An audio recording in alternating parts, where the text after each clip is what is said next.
Hello, my name is Joel Johnston. I'm the Executive Director of Let Me Learn, a nonprofit organization that's been around for 26 years. And there's really only one thing we've ever done, which is to help people understand how they learn and how to use that information with intention. Today, I want to talk to you about the personal learning coach and how you can put personalized strategies into the palm of the hands of your students and your instructors or student support staff.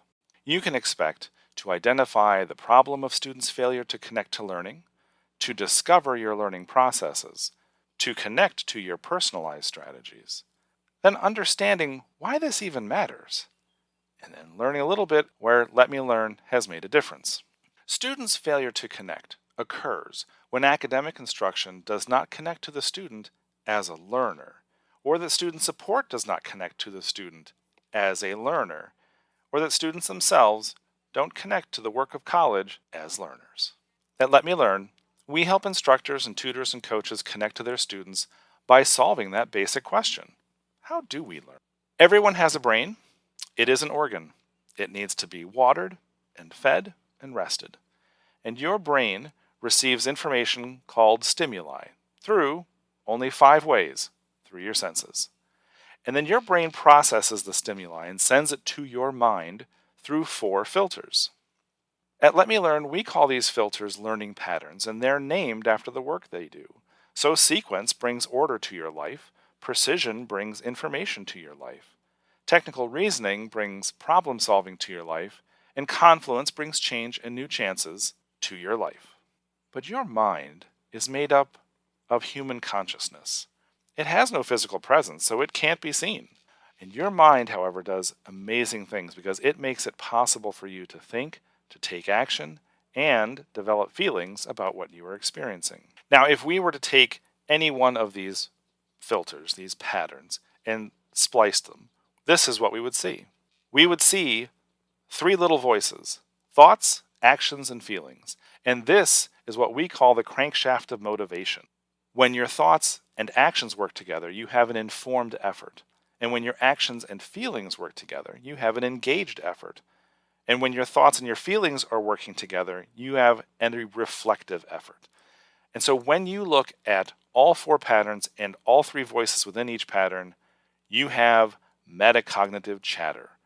This is what metacognition is. It is not thinking about thinking. Please throw that old definition, that useless definition, out the window.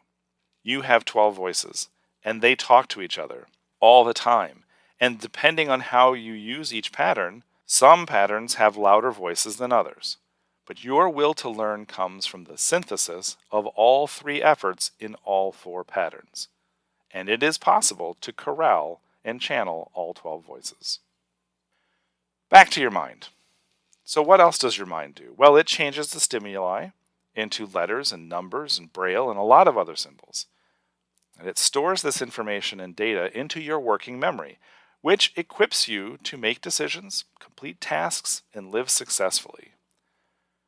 And your mind works best when you use your learning patterns with intention. By understanding how your learning patterns work, you can understand directions, you can absorb information, you can solve problems, and you can decide what new challenges and risks to take. So let's discover our learning processes. This is what it looks like. Connecting with your learning starts with the Personal Learning Coach. So when you go to personallearningcoach.com, you will click on the green button and sign up. When you sign up, it'll ask you for your name, first name, last name, and then most importantly is that it will ask you to select an age group that you are in. The reason why we have 3 different age groups is because we have 3 different versions of the Learning Connections inventory. Once you have selected your group, you say that you are with an institution, and you will use the institutional code SI10, all lowercase, and then you will join. Then you're prompted to take the Learning Connections inventory. I want to say just a few things about the Learning Connections inventory. First of all, if I haven't mentioned it before, it's an inventory. This is not a test. This is not something that's going to tell you where you are weak or where you are strong, what you do well, what you could work on, who stole your cheese, or what color your parachute is. What this inventory will tell you is the degree to which you use each of your learning patterns. This inventory is an internationally validated inventory that took 6 years to develop with 30,000 individuals. The LCI itself only has 28 statements and 3 open-ended questions. And you will see that it's a Likert scale. So you get to decide what never ever means to you and what always means to you. But when you are taking this, I'd ask that you be thoughtful in your responses. When you are answering, just be sure to note that sometimes, while it is an appropriate answer, is not the island of indecision. When you have completed the 28 statements, fill in the 3 open-ended questions. When you've completed filling out the LCI, all you have to do is hit the little submit button. You get your patterns. The degree to which you use them is now measured numerically. What you're able to do is build your own personal learning profile. The reason why we have a personal learning profile, one, is to validate the LCI by selecting statements that are generated based on the degree to which you use each patterns. So for those who use a pattern use first, you have one set of statements. If you use a pattern as needed, then you have a different set of statements. And if you avoid a pattern, you have yet a third set of statements. And the reason why we have statements that you can select is because this is what I think sets the Let Me Learn process apart from everyone else.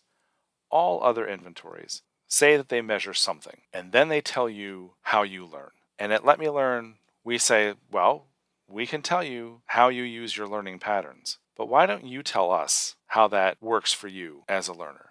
Because the patterns themselves are not simplistic. They are complex, and they are rich, and they are nuanced, and so is the interaction among them. And so it makes more sense for us to allow you to select statements about yourself, to describe your own learning processes in layperson terms, which you are then able to share with other individuals, whether it's with your classmates, with your instructor, with your coworkers. After you've completed your personal learning profile, you're probably wondering, so where are these personalized strategies? Well, you'll find them in tasks. This is where we really put that metacognitive process into the palm of your hand. So you can either add a task, or you can use, in this case, I'm going to demonstrate what note-taking looks like in our predefined study skills. You will see here how we've defined note-taking, and it has been decoded, which means that we have broken down that assignment, and you can see how much of each pattern is required in this assignment. Since it's note-taking, this should surprise no one that there is a lot of sequence, there's a lot of precision. But it might surprise you that there is some technical reasoning and confluence that can be involved in note-taking. So where do the strategies appear? Just as you are selecting statements in your personal learning profile, you also have personalized, targeted strategies based on your amount of each pattern that you bring to the assignment and how much of each pattern is required in the assignment. So even though this assignment calls for sequence and I use it first, I still have strategies that can help me keep my sequence from taking over. So I might select this and that strategy. And just as you had for the personal learning profile, you will have different statements that you can select. And these will be different from others depending on how they use it. So if you avoid precision, you're going to have very different strategies than what I'm having here because I use it first. And if you use technical reasoning at an as needed or a use first level, you will also have different strategies than what I have offered to me because I avoid technical reasoning. So now what you have are some targeted strategies, not strategies that I am looking at a long list of and trying to pick which one's going to work for me, but these are ones that are good, solid suggestions of strategies to help me with my note-taking. So that's how you use the personal learning coach to discover your own learning processes and to develop strategies, personalized strategies, based on your metacognition. But you don't have to take my word for it. Cassandra Sereno certainly knows the difference and the impact that this understanding of herself and her students makes with community college, low-income, and first-generation foster care students. But why is this even important?